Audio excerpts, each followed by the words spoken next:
So again, thank you everyone for joining Bhagavad-gītā reading. Actually, it's Shastra reading Sangha, which gonna be happening twice a month, every first and third Monday from 7 p.m. until 8:30 p.m. So if you have anyone who is interested in reading Bhagavad-gītā together and other Shastras, chanting Maha Mantra together, associate with devotees, and go deeper into your spiritual practice in a support group like us, please also refer them to this group.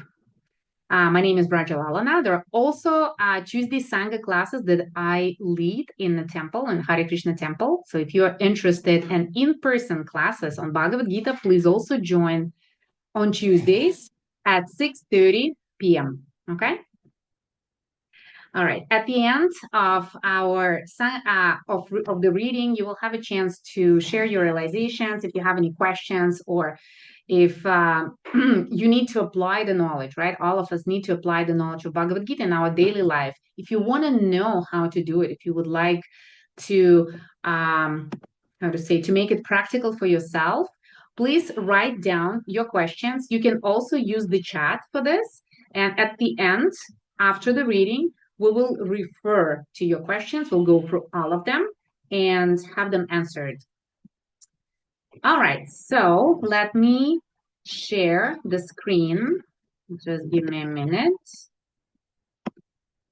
Like that.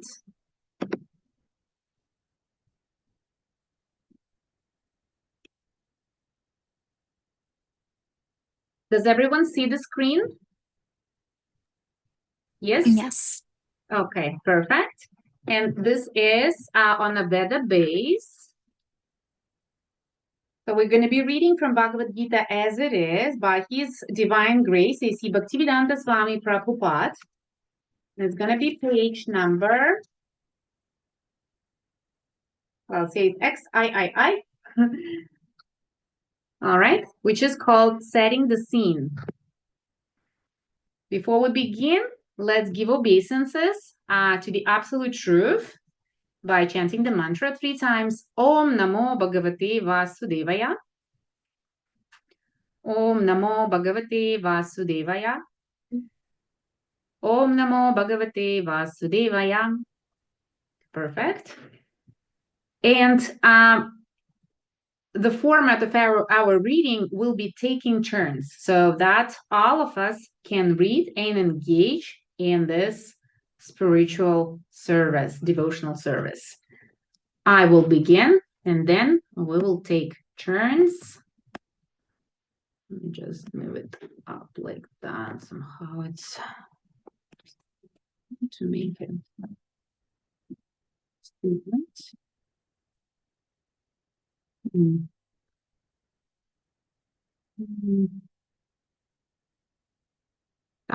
Okay. Okay. I will read the first paragraph and we will go paragraph by paragraph. Okay.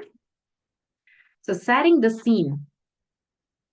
Although widely published and read by itself, Bhagavad-gītā originally appears as an episode in Mahābhārata, the epic Sanskrit history of the ancient world.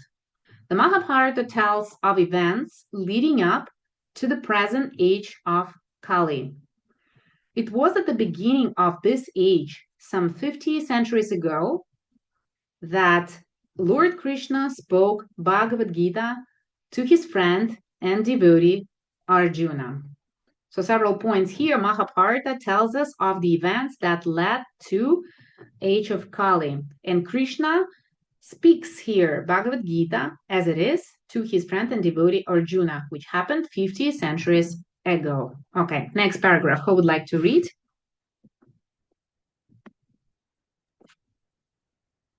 I can read. Okay. Go ahead. Okay, thank you. The discourse, one of the greatest philosophical and religious dialogues known to man, took place just before the onset of war. A great fratricidal conflict between the 100 sons of Dhritarashtra, and on the opposing side, their cousins, the Pandavas, or sons of Pandu. Okay, thank you so much. Okay, next person. I can read. Mm-hmm. Dhritarashtra and Pandu were brothers born in the Kuru dynasty, descending from King Bharata, a former ruler of the earth, from whom the name Mahābhārata derives. Because Dhritarashtra, the elder brother, was born blind, the throne that otherwise would have been his was passed down to the younger brother Pandu. Okay. Mm-hmm. Next. Mm-hmm. When Pandu. Mm-hmm. I can read. Okay. Mm-hmm. When Pandu died at an early age, his 5 children, Yudhishthir, Bhima, Arjuna, Nakula, and Sahadeva, came under the care of Dhritarashtra, who in effect became for the time being the king. Thus the sons of Dhritarashtra and those of Pandu grew up in the same royal household. Both were trained in military arts by the expert Drona and counseled by the reverend grandfather of the clan Bhishma. Okay, thank you. Yet the sons of Dhritarashtra, especially the elder Duryodhana, hated and envied the Pandavas. And the blind and weak-minded Dhritarashtra wanted his sons, not those of Pandu, to inherit the kingdom. Thus, Duryodhana, with Dhritarashtra's consent, plotted to kill the young sons of Pandu, and it was only by the careful protection of their uncle Vidura and their cousin Lord Kṛṣṇa that the Pandavas escaped the many attempts against their lives. Mhm. Now, Lord Krishna was not an ordinary man, but the supreme Godhead himself, who had descended to earth and was playing the role of a prince in a contemporary dynasty. In this role, he was also the nephew of Pandu's wife Kunti, or Pritha, the mother of the Pandavas. So, both as a relative and as the eternal upholder of religion, Krishna favored the righteous sons of Pandu and protected them. Mhm. I'm reading. Yes. Mhm. Ultimately, however, the clever Duryodhana challenged the Pandavas to a gambling match. In the course of that fateful tournament, Duryodhan and his brothers took possession of Draupadi, the chaste and devoted wife of the Pandavas, and insultingly tried to strip her naked before the entire assembly of prince and kings. Krishna's divine intervention saved her, but the gambling, which was rigged, cheated the Pandavas of their kingdom and forced them into 13 years of exile. Mhm. Upon returning from exile, the Pandavas rightfully requested their kingdom from Duryodhana, who blindly refused to yield it. Duty bound as princes to serve in public administration, the 5 Pandavas reduced their request to a mere 5 villages. But Duryodhana arrogantly replied that he wouldn't spare them enough land into which to drive a pin. Throughout all this, the Pandavas had been No, upon return. Hold on. Oh, yeah. Okay, yes. Mhm. Throughout all this, the Pandavas had been consistently tolerant and forbearing, but now war seemed inevitable. Mhm. Next person. Mhm. Nonetheless, as the princes of the world divided, some siding with the sons of Dhritarashtra, others with the Pandavas, Krishna himself took the role of messenger for the sons of Pandu and went to the court of Dhritarashtra to plead for peace. When his pleas were refused, war was now certain. Mhm. The Pandavas, men of the highest moral stature, recognized Krishna to be the supreme personality of Godhead, whereas the impious sons of Dhritarashtra did not. Yet Krishna offered to enter the war according to the desire of the antagonist. As God, he would not personally fight, but whoever so desired might avail himself of Krishna's army, and the other side could have Krishna himself as an advisor and helper. Duryodhana, the political genius, snatched at Krishna's armed forces, while the Pandavas were equally eager to have Krishna himself. In this way, Krishna became the charioteer of Arjuna, taking it upon himself to drive the fabled bowman's chariot. This brings us to the point at which Bhagavad-gītā begins, with the two armies arrayed, ready for combat, and Dhritarashtra anxiously inquiring of his secretary Sanjaya, what did they do? The scene is set with only the need for a brief note regarding this translation and commentary. The general pattern translators have followed in rendering Bhagavad-gītā into English has been to brush aside the person Krishna to make room for their own concepts and philosophies. The history of the Mahābhārata is taken as quaint mythology, and Krishna becomes a poetic device for presenting the ideas of some anonymous genius, or at best, he becomes a minor historical personage. But the person Krishna is both the goal and the substance of Bhagavad Gita, so far as the Gita speaks of itself. This translation, then, and the commentary that accompanies it to propose to direct the reader to Krishna rather than away from him. The Bhagavad Gita thus becomes wholly consistent and comprehensible. Since Krishna is the speaker of the Gita and its ultimate goal, as well as Bhagavad Gita, presents this great scripture in its true terms, the publishers. So that was setting the scene, basically, which gives us the overview on how the battlefield, what was the basis for Bhagavad Gita, what was the conditions precedent, and what is the role of the Lord, actually, and what is the purpose for us to read Bhagavad Gita, which is to get closer to the Lord, okay, and not rather than going away from him. In other words, by understanding Bhagavad Gita as it is, we understand the science of God. All right, so let's continue to the preface. Here, go preface. All right, next person, please.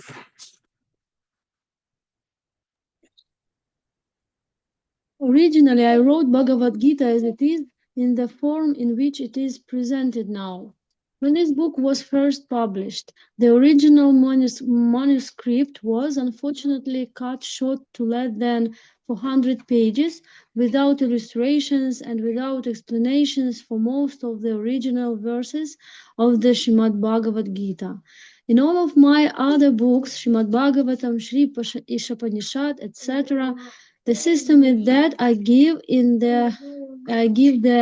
the system is that I give the original verse, its English transliteration, word to word Sanskrit English equivalents, translations, and purports.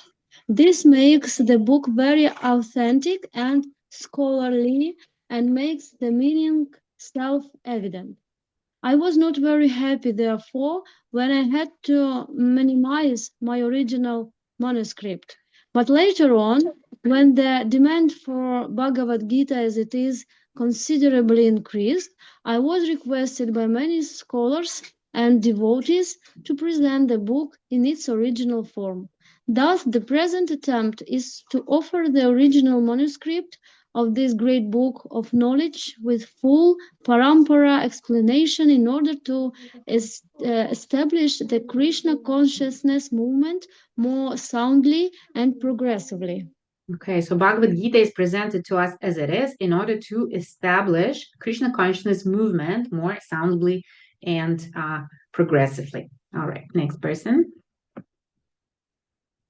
Now, Krishna consciousness movement is genuine, historically authorized, natural, and transcendental due to it being based on Bhagavad-gītā as it is. It is gradually becoming the most popular movement in the entire world, especially amongst the younger generation. It is becoming more and more interesting to the older generation also. Older gentlemen are becoming interested so much so that the fathers and the grandfathers of my disciples are encouraging us by becoming life members of a great society, the International Society for Krishna Consciousness. In Los Angeles, many fathers and mothers used to come to see me to express their feelings of gratitude for my leading the Krishna consciousness movement throughout the entire world. Some of them said that it is greatly fortunate for the Americans that I have started the Krishna consciousness movement in America. But actually, the original father of this movement is Lord Kṛṣṇa himself, since it was started a very long time ago, but it is coming down to human society by disciplic succession.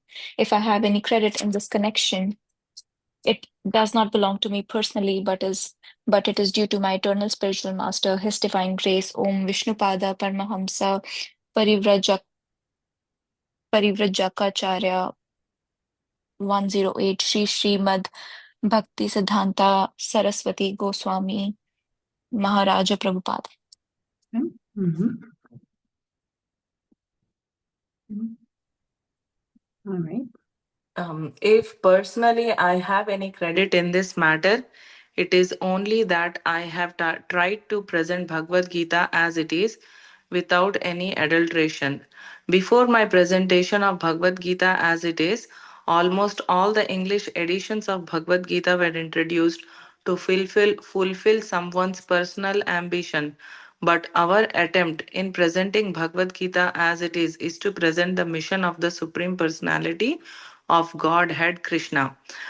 Our business is to present the will of Krishna, not that of any mundane speculator like the politician, philosopher, or scientist, for they have very little knowledge of Krishna, despite all their knowledge. When Krishna says, Man, Mana, Bhava, Mad Bhakto, Mad Yaji, Mam Namaskaru, etc., we, unlike the so called scholars, do not say that Krishna and his inner spirit are different. Krishna is absolute, and there is no difference between Krishna's name, Krishna's form, Krishna's qualities, Krishna's pastimes, etc. This absolute position of Krishna is difficult to understand for any person who is not a devotee of Krishna in the system of paramparā, disciplinic succession. Generally, the so called scholars, politicians, philosophers, I can't see after that.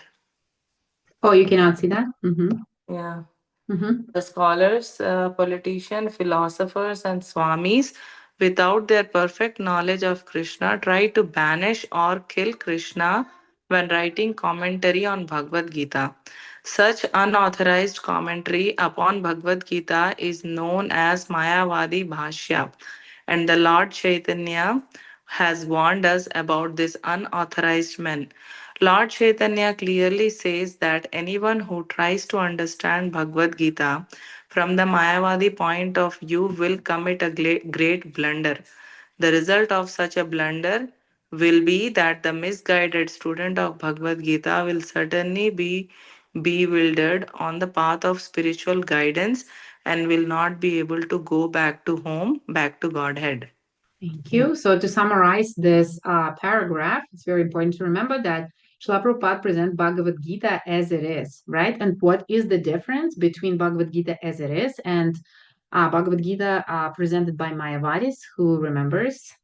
Just to summarize it quickly, what is the difference? So when it is presented as it is and when it is presented by Mayavadi, why the other version can mislead the reader and misguide? That's because Mayavadis consider Krishna different from his name, pastimes, and other thing? Usually, I what I have understood is Mayavadis. They believe in the light, Mm-hmm. in light, and everything goes to light or something like that. That is Mm-hmm. what I have understood, and that's how they direct their students towards the light. Yes, and see here, right? It is say so. Generally, so-called scholars, like I don't see behind the chat. Okay, without perfect knowledge of Krishna, try to banish or kill Krishna, right? In the Bhagavad-gītā. So this commentary is unauthorized. So that's the main idea, and that unauthorized commentaries actually mislead the reader, and that's why people who read the commentaries where Krishna is absent, this is actually not leading towards Krishna, but as it is said at the beginning, to fulfill someone's personal ambition. Okay, so in that case, we're not learning. If we are reading Bhagavad Gita, not as it is, but from the point of view, and those points of view can be very different. They differ from person to person, as well as their ambitions. We won't be able to understand the Lord, we won't be able to reach self-realization, and we won't be able to engage ourselves in devotional service and occupy our constitutional position as spirit souls. Because the main purpose of Bhagavad Gita is to help us to realize who we are, what is our relationship with the Lord, and to help us understand what the Lord wants us and how to make him happy so that we revive that eternal relationship with him. Okay, so that's very important. As in this sentence, we can see here. Okay, so we can understand why we're reading Bhagavad Gita as it is. Okay. All right, so next paragraph I'm reading. Our only purpose is to present this Bhagavad Gita as it is in order to guide the conditioned student to the same purpose for which Krishna descends to this planet once in a day of Brahma, or every 8 milliard, I guess, right? 600 million years ago. This purpose is stated in Bhagavad Gita, and we have to accept it as it is. Otherwise, there is no point in trying to understand the Bhagavad Gita and its speaker, Lord Kṛṣṇa. Lord Kṛṣṇa first spoke Bhagavad Gita to the sun god some hundreds of millions of years ago. We have to accept this fact and thus understand the historical significance of Bhagavad Gita without misinterpretation on the authority of Krishna. To interpret Bhagavad Gita without any reference to the will of Krishna is the greatest offense. In order to save oneself from this offense, one has to understand the Lord as the Supreme Personality of Godhead, as he was directly understood by Arjuna, Lord Krishna's first disciple. Such understanding of Bhagavad Gita is really profitable and authorized for the welfare of human society in fulfilling the mission of life. So, in other words, to understand Bhagavad Gita as it is and Krishna's authority as it is our mission of life. Okay, next person. Krishna consciousness movement is essential in human society, for it offers the highest perfection of life. How this is so is explained fully in the Bhagavad Gita. Unfortunately, mundane wranglers have taken advantage of Bhagavad Gita to push forward their demonic propensities and mislead people regarding right understanding of the simple principles of life. Everyone should know how God or Krishna is great, and everyone should know the factual position of the living entities. Everyone should know that a living entity is eternally a servant, and that unless one serves Krishna, one has to serve illusion in different varieties of the three modes of material nature, and thus wander perpetually within the cycle of birth and death. Even the so-called liberated Mayavadi speculator has to undergo this process. This knowledge constitutes a great science, and each and every living being has to hear it for his own interest. Okay, so Krishna consciousness, right? Let me just see quickly here. That was a very good point. Everyone should know a living entity is an eternal servant. This is what Bhagavad-gītā teaches us. And if we are not serving the Lord, what are we serving? It is said here in this paragraph. Three modes of material nature. Exactly. Does everyone know what the three modes of material nature are? Yeah. Yes? Okay. Can someone summarize quickly what are the modes of material nature? What is this? Tamas, Rajas, and Sattva. Yes. And what are they?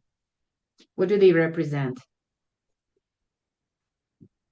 What is another name of the modes of material nature? What is it? Gunas, right? Ropes. Like they're considered ropes. And ropes means that they entangle the living entity. And gunas, they are the three energies of material energy.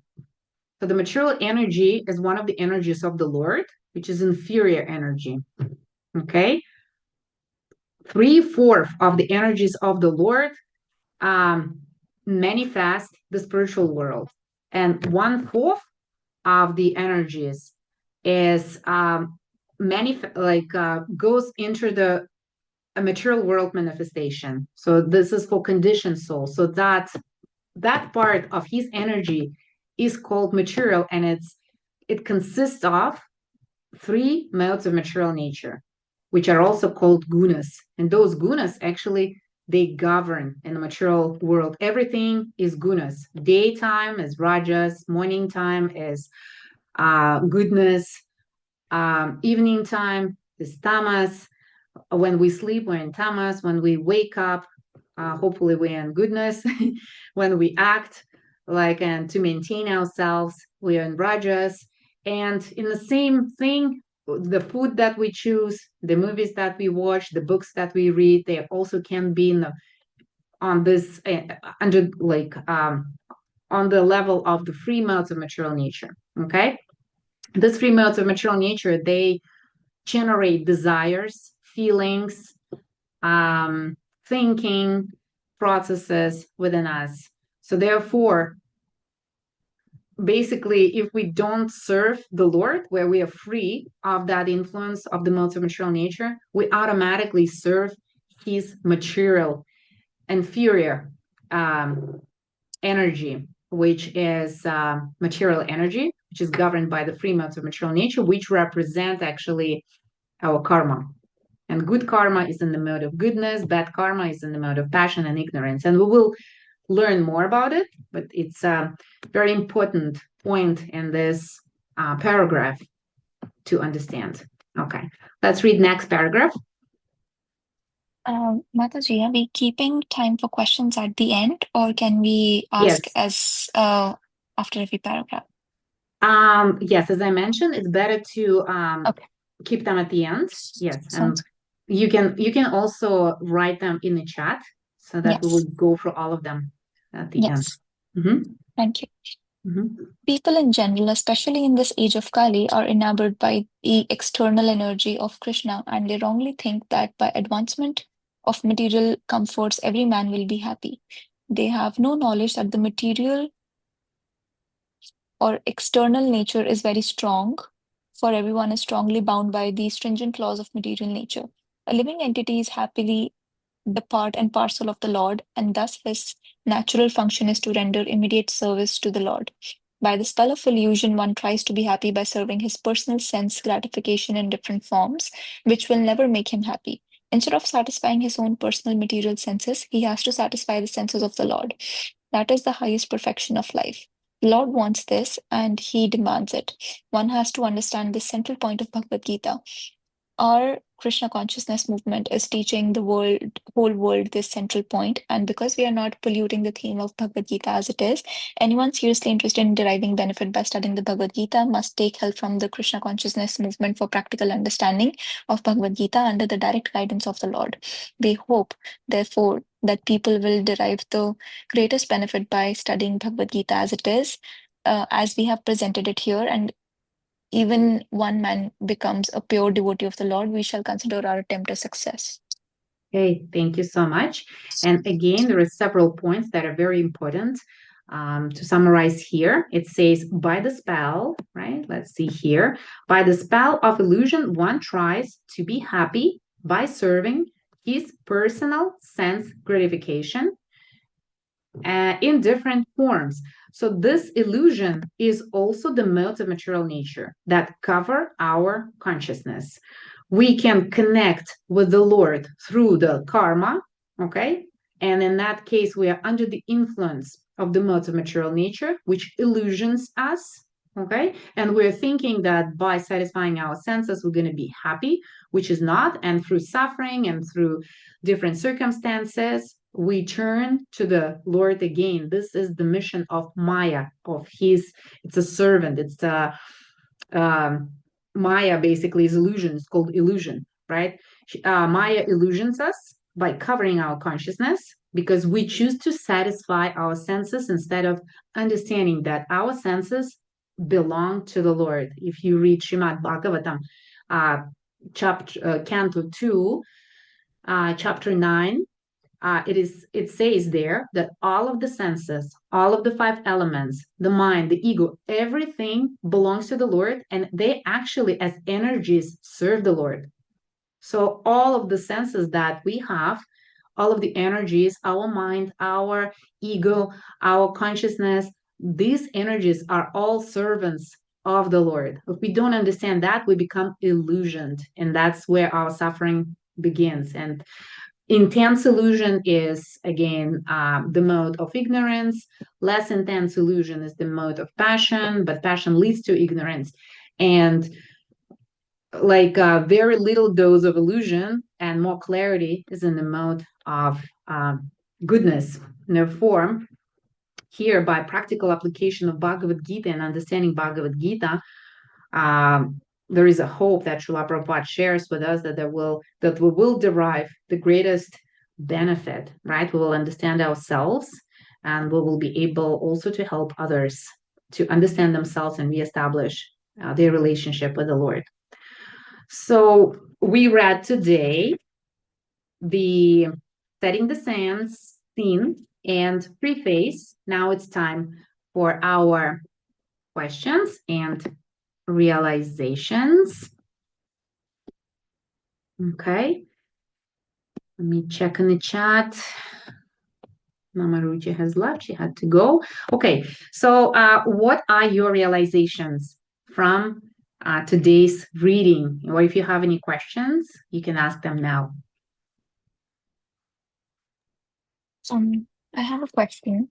Mm-hmm. So, in the preface, I think in the third last paragraph, it is stated that Krishna descends to this planet once in a day of Brahma or every 8.6 billion years. Yeah. Okay. Right? Mm-hmm. Why is it a given that he will descend once in 8.6 billion years? I mean, how is it decided?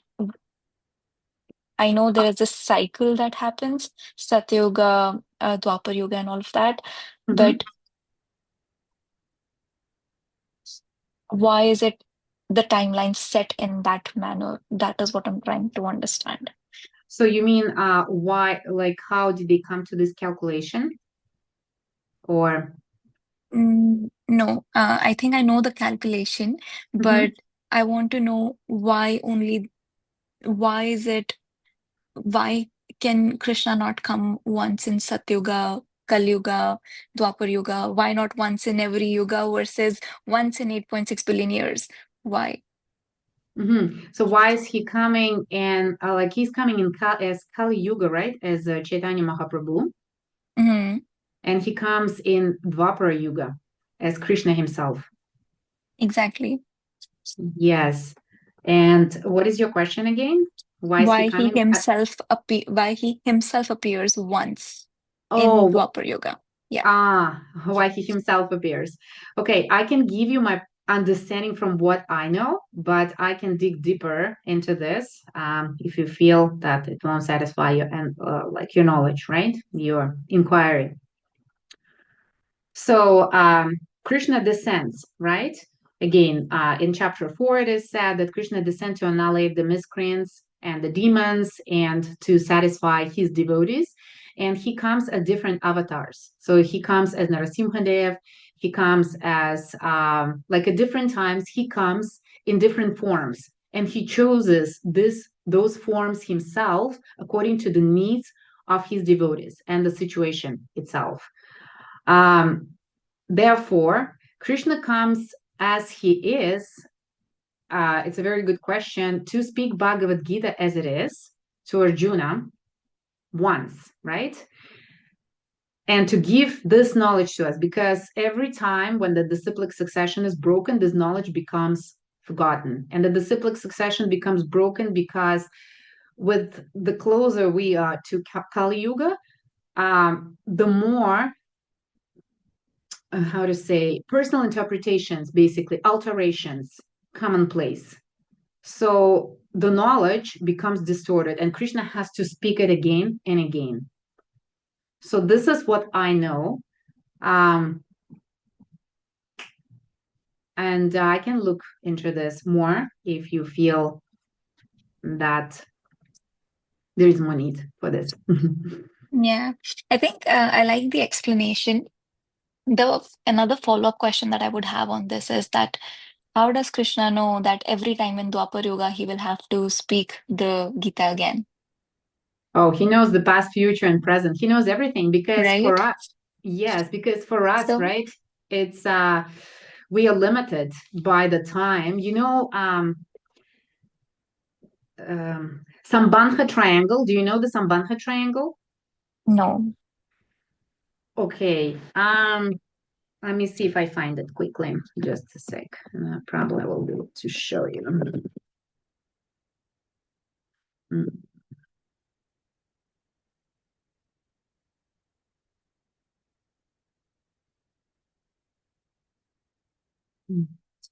Images. Okay, Sambandha triangle. Let me see. To write it down.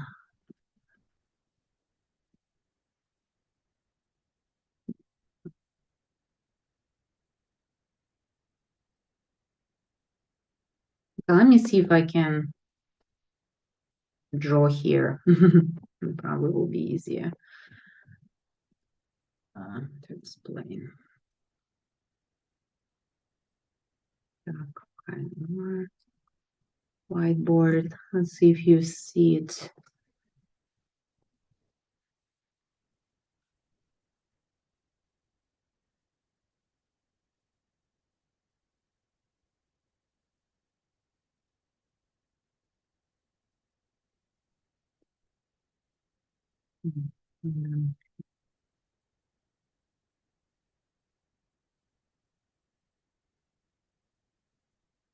Okay, it will require some, just a sec. New whiteboard, existing whiteboards. One more reading participants. Can you see it?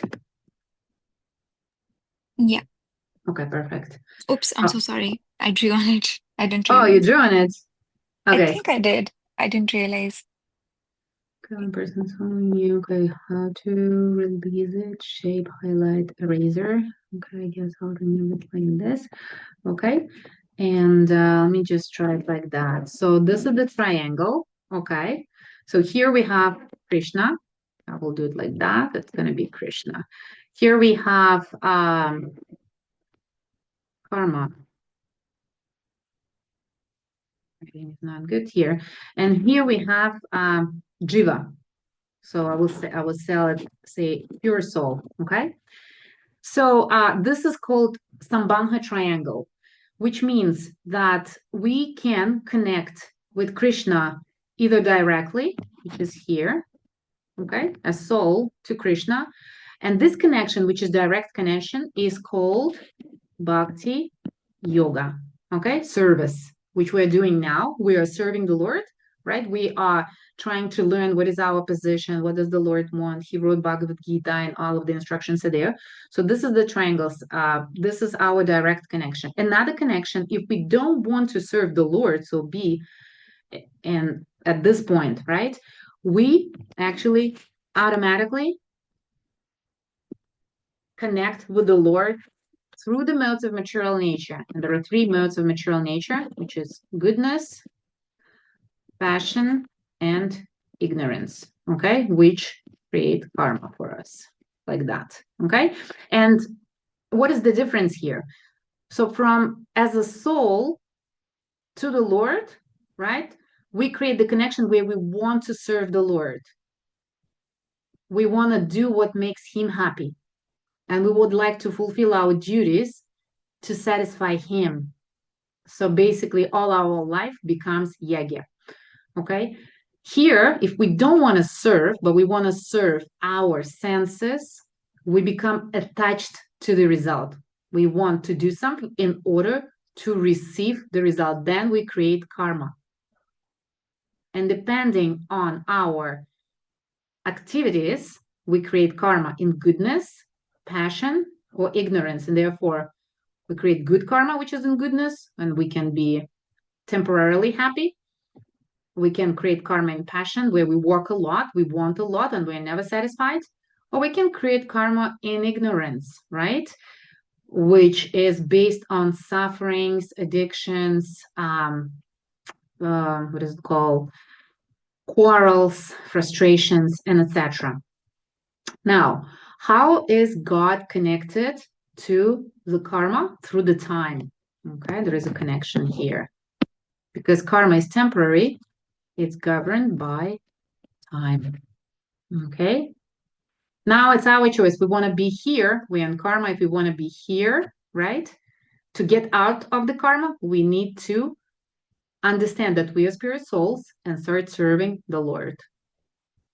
If we don't do this, we're automatically, as we're at now, we are under the influence of the modes of material nature and we suffer or enjoy good and bad. All right. And we are conditioned by time, conditioned by the mode of material nature. Now, could you please repeat your question? Because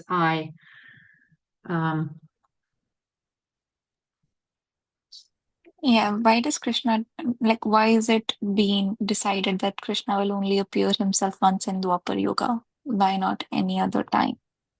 Yeah, so I gave you my answer, right? That he appears to speak Bhagavad-gītā as it is, again, because the knowledge gets lost again and again. So it happens again and again because of the ages. In Satya Yuga, the memory is good, and basically it's not needed to remind people, and people can memorize things just by, by hearing them. Now, when it comes closer to Kali Yuga, the knowledge becomes distorted, altered, forgotten, and etc. So Krishna has to come again in order to speak Bhagavad-gītā to his disciple Arjuna, so that we can understand and follow. It's his mercy for us, right? So Dwapar Yuga is just before Kali Yuga, right? Yes, Dwapara Yuga is before Kali Yuga. And I think just like we read in the setting scene, I think he comes towards the end of the Dwapar Yuga, which is the beginning of the Kali Yuga, which kind of makes sense. Yes, exactly. Yeah, okay. But this is interesting to know that the cycle has been set, that when people are going to forget things in so many years, because every yuga has a certain age, right? So it's been set that in this much amount of time, the knowledge would be lost, and in this much amount of time, people would be behaving in this way, and the cycle continues. Yes. And again, see, the material Mhm, world is under the influence of time. mhm. Okay. Everything starts and ends here. Everything Yeah. gets born and dies. And Mhm, therefore, the closer we are to the age of Kali, the more we can see how the memory degrades, relationships degrade, health degrades, everything degrades. right. So And Krishna gives us that knowledge again and again before the age of Kali comes, so that we have a chance mhm, to understand him and go back to him. And mhm, actually, the age of Kali, as per Srimad Bhagavatam, is the best actually time for the spirit souls to go back, because we don't need to sit in the meditation for thousands of years mhm. in order to satisfy the Lord. We can just do it in one life if we just purely, repeat, chant, meditate on the holy name of the Lord, read Bhagavad-gītā, and revive our memory, the memory of our relationships with the Lord. And as is spoken in Bhagavad-gītā and in Srimad Bhagavatam, the process is very, very easy in Kali Yuga. So it's a great chance for us. Correct. And I really like this Sambandha triangle. Have not seen this before. So thank you so much for sharing this. Can you explain the piece on the right? So, for example, on the left-hand side, it's easy to understand. Soul to Krishna, right? The path is pretty clear. But on the Yeah. right, you have time. How so how does karma help you uh, reach Krishna? Karma doesn't actually help us. It's our Mhm. desire to satisfy our senses, which creates karma. Krishna Okay. doesn't want us to have karma, but we Yeah. want to, because we are, some souls are eternally liberated. It is spoken Uh-huh. in Srimad Bhagavatam, and some souls are eternally conditioned. Okay. Uh-huh. So those conditioned souls, they have a choice. They can be with Krishna, like here, or they can Uh-huh. be in a material world eternally. Okay. Hmm. Yes. Therefore, the free fourth of the all living entities are liberated, and 1/4 is conditioned. So that 1/4 is us. We are in the material world. So that 1/4 is given a choice. We have a choice to be either in spiritual world or to be in the material world. So if we choose to be in the spiritual world, Oh, we engage in bhakti yoga. If we choose to be in the material world, we engage in sense gratification. yeah. And we are making this choice all the time.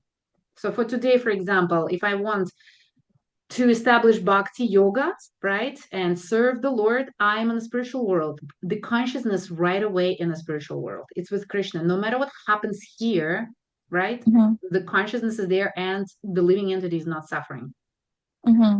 But if the next day the living entity says, oh, I would like to enjoy myself and I would like to, forget about it, just, take a break. Okay, here you go. Mm-hmm. Enjoy karma. Right. Yes. So there is, I think, from your arrows, what I understand, there is an arrow from soul to Krishna, but there is no arrow from karma to Krishna. Like I see the two-way arrow. What does So, that indicate? There is time, yes. So but what does that karma, mean? karma is created. So Krishna creates the material world, right? Just for some time to help the living entities to fulfill their desires and go back to him. Because it's understandable that birth, death, old age, and disease is not something that we're going to enjoy forever. Therefore, Krishna creates that material world, which is not eternal. It cannot be eternal. Mm, Okay. The got it. material energy is eternal because it's Krishna's energy. but the material world is not the eternal. Thank you. So that's why it is the connection between the Lord and the karma. Sorry, in the material world is through karma. It's called karma. Right. Yeah, material world is governed by the law of karma. So we can be under the influence of, we can be directly connected with the Lord and be in the spiritual world and live according to the, I won't say the rules, right? In the atmosphere of the spiritual world, I would say like that, right? Or we can live under the influence of the modes of material nature that create specific conditions for us, which are based on the cause and effect. Whatever we do, that much we enjoy, and we may forget. We change our body, and then we get born in the conditions that we created in the past by our activities, and it's all conditioned by time. So if today I eat something, tomorrow I feel something else, or if I today, for example, establish certain relationship with someone, tomorrow I will receive some reaction for this. And some processes take less time. So for example, digestion, it's totally the law of karma. I eat and I feel, right? Or like relationships, it takes more time and the results are more, I would say, like we experience them much deeper than physical results. We experience them on mental level, emotional, psychological. So, Makes sense. Yeah. Thank you so much. Can I ask another question? Yes, for sure. We have 10 more minutes. Okay. So I think right now we just discussed a lot about energies, right? Krishna's energy, superior energy, inferior energy, exterior energy. What does energy exactly mean here? What is the energy? What does the energy mean? What do you mean by that? Could you please clarify? I mean, so for example, we say that the material world is the inferior energy of the Lord, right? So what do we mean by energy here? I mean, inferior, I understand. By word inferior, I understand something which is not good. I mean, I'm just trying to visualize, okay? So when you say superior, something is good. Exterior means outer. Inferior means something which is kind of on the negative end. So, but what is energy? How do I visualize energy here? So the Lord has potency, I would say. Like like his potency is explained in a language as energy. So he has internal and external, right? Internal energy is spiritual, external energy is material. So the material energy is used to create the material world. The spiritual energy basically governs in the spiritual world. But everything, like so what is like, what are you trying to visualize here? So,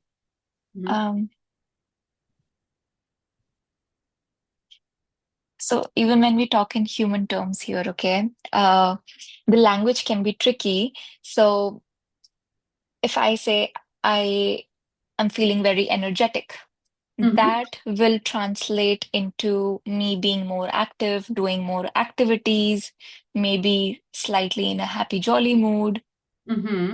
I cannot see energy, right? I see effects of energy. So similarly, I'm trying to understand that when we say external energy of Krishna, what is external energy? How I see the effect of it, which is the material world, probably the creation, but how does it reside? Like, I cannot see my energy. How do I see Krishna's energy? I mean, how do I visualize it? Okay, let's get the analogy with the sun, right? And sun has the energy, which is his light. Yeah. And the effect of that light is warmth, for example. And again, it's light, right? So when the sun is up, what we can see things and we can get warm. We get the heat. So there is no heat without the sunlight. Mhm. It has the energy of the fire. So it's heat. Now, the sun itself is the personality. Mhm. Okay, so the personality, if we speak about Krishna, he's in the spiritual world. Mhm. Okay, but that external energy of him is in the material world. Do we say that? Does it mean that there's a personification of this external energy who's who's kind of Like, created this creation? yeah, because we don't see like if when we see the light, we don't see the sun, but we see the light, so we know that sun Yeah, exists, makes right? sense. Mhm. Yeah, so this world exists, but we don't see God here. We don't see Krishna here because he's not Mhm. here. He's in the spiritual world. Right. Yeah.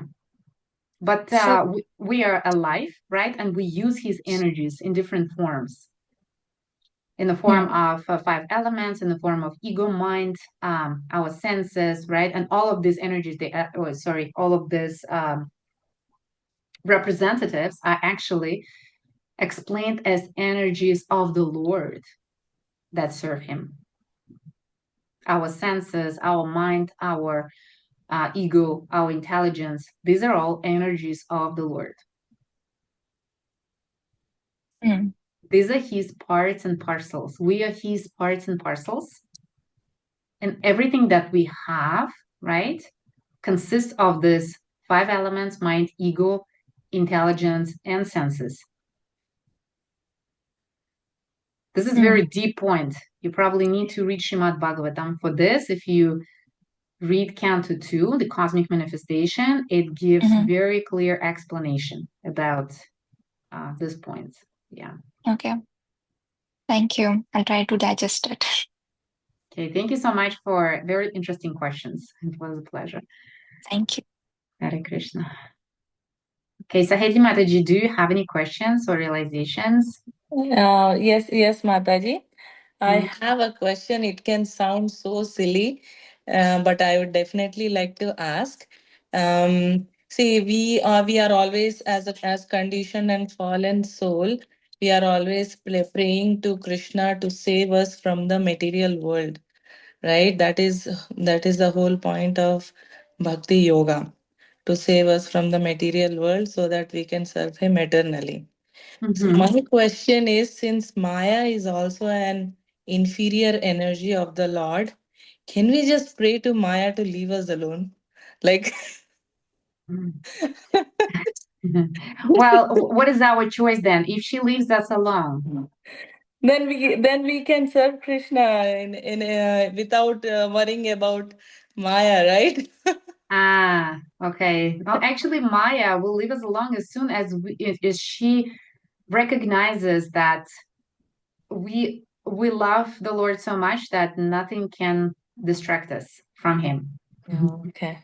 Because without this, she cannot allow us. She loves the Lord so much Mm-hmm. that she cannot allow anyone to harm him. I mean, it's impossible to harm him, right? But we still care. Remember how Yashoda cares for Krishna when Krishna shows her the whole universe in his mouth. Mm-hmm. Yeah, because she loves him so much and she serves him as a parent in that relationship. That's the rasa, right? She doesn't want to know that he's God, and she protects him and she takes him to the doctors and she says, oh, something like she saw the universe in his mouth. It's something is like, it's very Yeah. terrible. So Yeah. therefore, Maya, as his devotee, she loves him so much. She will allow only those souls that actually revive that love, eternal love towards him, that cannot be distracted by any pleasures or any illusionary, I would say, pleasures of the material Mm-hmm. world.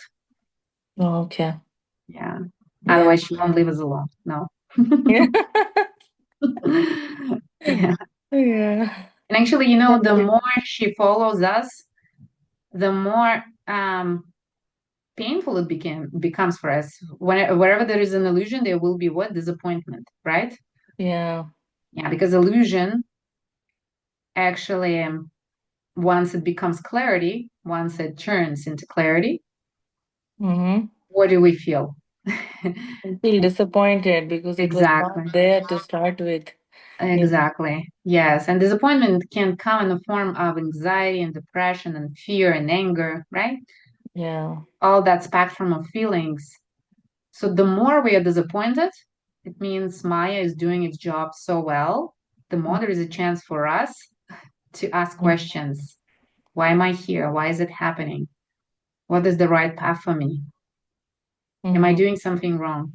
What should I do? What should I do different? How can I live different? Is there a choice for me? You know? Mm-hmm. Yeah. Yeah, because the majority of people think there is no other choice. And again, it's another illusion. There's no choice, only this or nothing. Mm. And Yeah. they see that some people have a choice and they change, and again they become disappointed, and etc.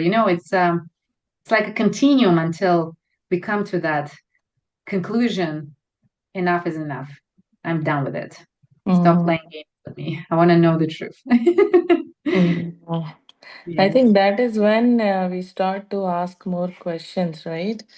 When we exactly. are fed up of what is happening in Yes, life. Yeah.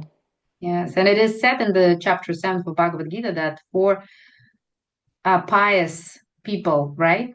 Mm, yeah. Pious people turn to the Lord. They're also called devotees, but they're not pure yet because Yeah. they're acting for still for self gratification, Mm. to gratify their senses, but at least they're turning to the Lord for this. They're not saying it's me who is going to do that because they went through the suffering. Some of them suffer from stress. Some of them are in distress, right? Mm. Some of them are suffering from poverty. Some of them are suffering from other troubles. Some of them are just curious, and some of them are looking for knowledge. So all of them are considered pious. Yeah. Yeah, okay. Mhm. Yeah. Yeah, I think I read that in Bhagavad Gita that four types of people come to me. Yeah. Yeah. And there are other four types that never come, right? They're Yeah. also mentioned there. Well, I wanted to ask what made you come into Krishna consciousness? Like what happened that you realized that this is the correct path, this is the goal of your life? What happened? Did anything happen, or were you naturally inclined towards bhakti because of your past life deeds? It's something like any. I mean, I'm curious to know. Yeah. Now, when I'm an astrologer as well, I'm a Vedic astrologer, I understand that there was an inclination, right, to Mm, understand, like to look for God, for Krishna. mm, Um, but at that time, when I didn't know anything about astrology and past lives, I was just dissatisfied.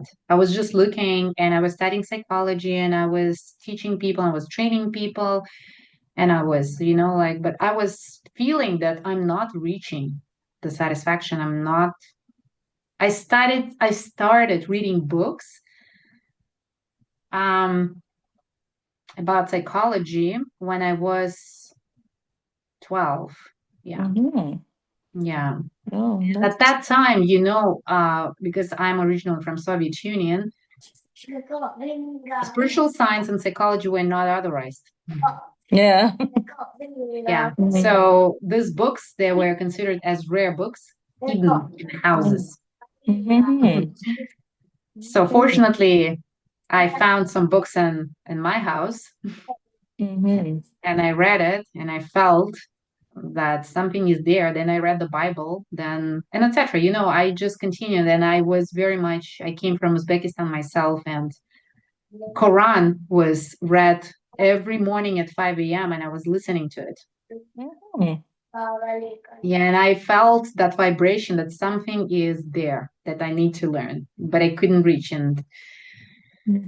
And finally I came to it after studying other scriptures. after studying psychology, after studying scriptures, finally I came to Hare Krishna and I gained my satisfaction. I got all of my questions answered. Everything, became Okay. clear for me. Yeah. Okay. I also want to ask, are you still into psychology, like taking in patients or anything like that? Yeah, this is my job. It's what I do professionally. Okay. But do you direct your patients to spirituality? Like, is there anything Of that course. you, yeah, because I believe I mean, I have spoken to a few of my friends who are into psychology, Yeah. but they don't think spirituality is the thing.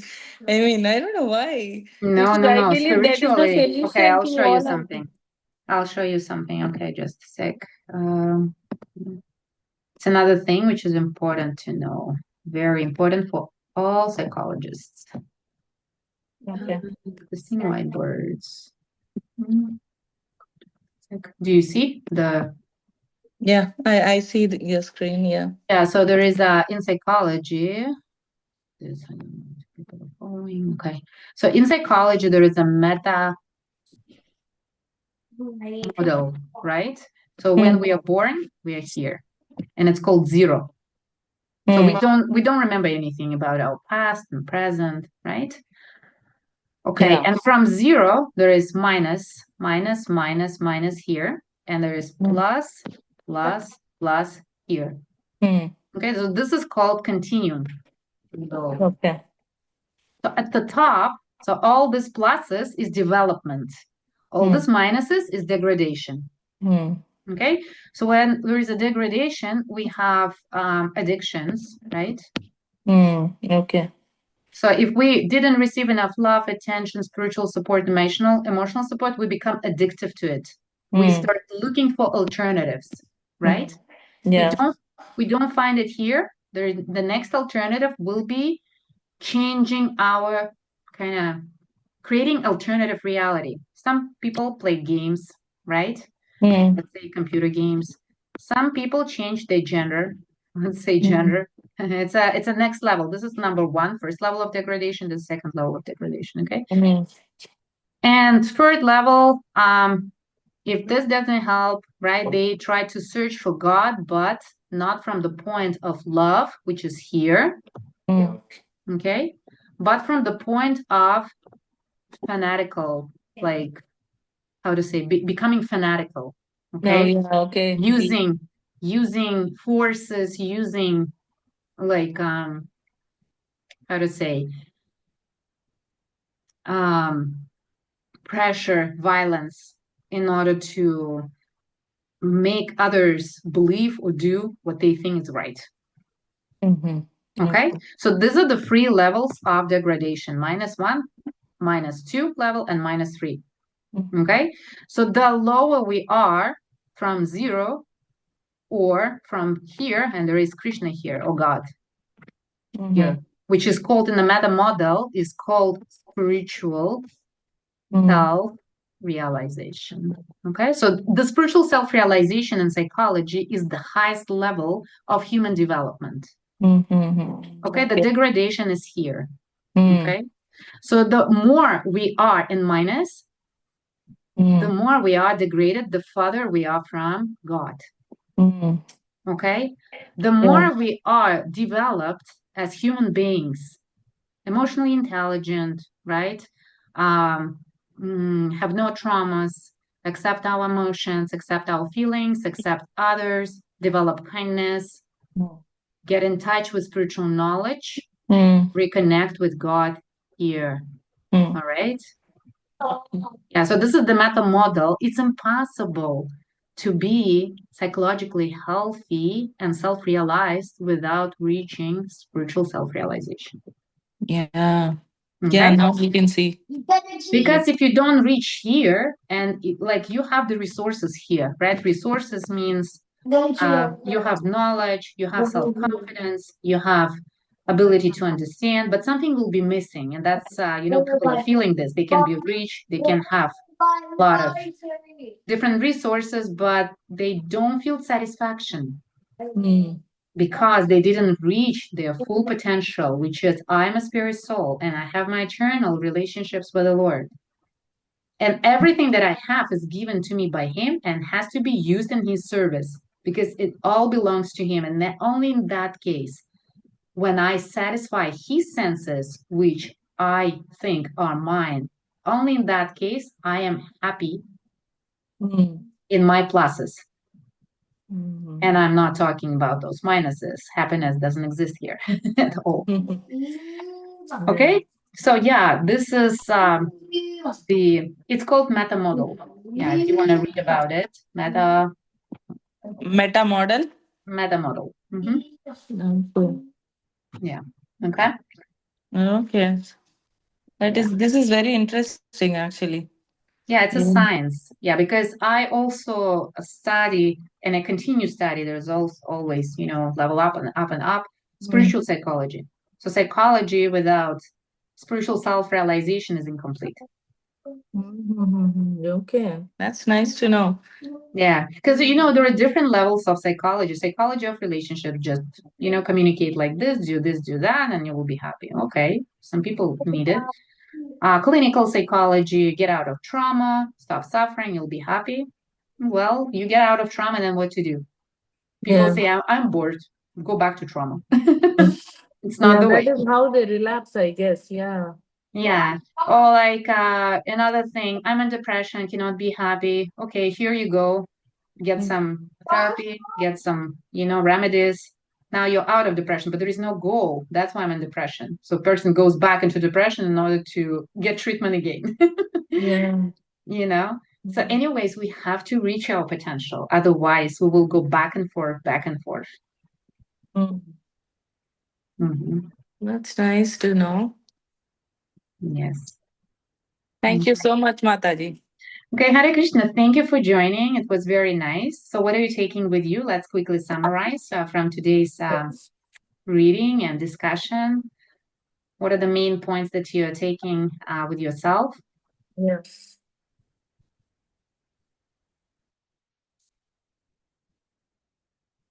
Anything that you would like to mention? All right. So just to summarize, right, we've learned today what was the condition precedent for Bhagavad-gītā. What is the purpose of Bhagavad-gītā? Okay. And that Bhagavad-gītā is given to us so that we engage ourselves in devotional service. Otherwise, we're automatically under the influence of karma and the modes of material nature, which doesn't allow us, keeps us in illusion. All right. And we also discussed why Krishna descends just once as himself. And we considered the meta model. We also discussed the Sambandha triangle today, how we can be either in material world when we serve our senses and live according to the law of karma, or we can establish our relationships, actually revive. We have the relationship. We revive our relationship through devotional service and bhakti yoga, and automatically we're on the other side of life. Right away, we're out of karma as soon as we do it. Okay, again, thank you so much for your participation. I will look forward to seeing you again in 2 weeks. Hare Krishna. Thank you, Hare Krishna. Thank you, Mataji. Hare Krishna. Hare Krishna.